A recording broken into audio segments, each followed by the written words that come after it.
What will happen if Congress doesn't get their act together by Monday and we have a government shutdown?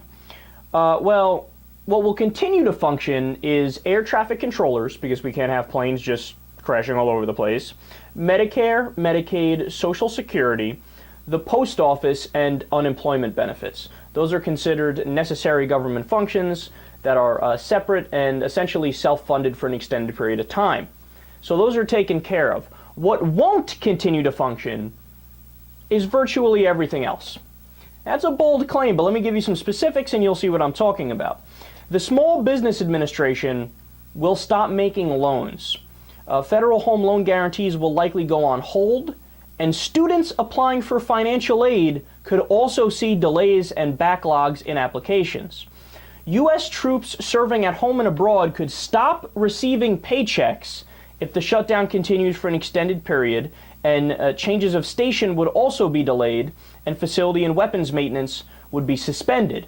Families back home would also be impacted, so the families of the veterans. The National Institute of Health will stop accepting new patients and delay or stop clinical trials. New filers could face delays, and doctors and hospitals may also have to wait for reimbursements. The Environmental Protection Agency funds would dry up, so you can't do as effective environmental regulation. Food inspectors would stop conducting workplace inspections unless there is an imminent danger. So in other words, you have to wait for the salmonella outbreak or the E. coli outbreak, and then you go ahead and take care of it, as opposed to doing it on the front lines and actually doing your job in regulating the food and making sure that it's safe.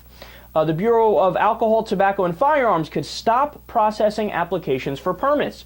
What happened, guys? I thought the Republicans were totally in favor of more guns. Guns everywhere, let's go. But looks like for certain firearms, they're gonna stop issuing permits. So why are you in favor of this government shutdown? Weird. The Department of Homeland Security would suspend the E-Verify program, which helps businesses determine the eligibility of employees, and that would create hiring delays. The National Park Service sites and the Smithsonian Institute would shut down. Disaster relief would slow drastically. Now realize something, what's going on right now in Colorado, they are in desperate need of federal help. I mean, on a level that, is only matched by things like Sandy and Katrina. Horrible, horrible scenario in Colorado. But if the government shutdown happens, disaster relief slows down. So is that what you're in favor of, Republicans? Would you want to shut down the government and snub the American people, the patriots in Colorado, for political reasons? Because you can't defund a law that was passed in 2009? Man, that's some radical shit. That is extremist as extremist can be. Now, it's also important to note, the last two shutdowns that we had during the Clinton era, one lasted 6 days in 1995, and another stretched 21 days at the end of 1995 and the beginning of 1996. It cost the country 0.5 percentage points off of gross domestic product growth, and more than $2 billion in today's dollars in unnecessary expenses. So it's a lot like the debt ceiling in the sense that if you don't get it taken care of right away, it's going to cost you more money. So $2 billion is what it cost for the government shutdowns in the past. Economists estimate that were a short-term shutdown to occur today, it would do significant economic damage, reducing real GDP by 1.4 percentage points.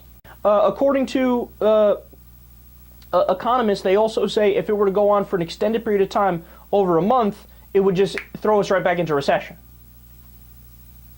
Look, it's time to stop playing these silly little partisan games, and I'm talking specifically to the Republicans, because of course the Democrats don't want this government shutdown to happen. All they want is a fucking bill that funds what was already passed into law, which is Obamacare. And by the way, 80% of it is already funded. They're just fighting over that last 20% that needs funding, and the Republicans are whining like little babies in the toy store aisle, grabbing at their mommy's dress. Yeah, I want this toy, I want this toy.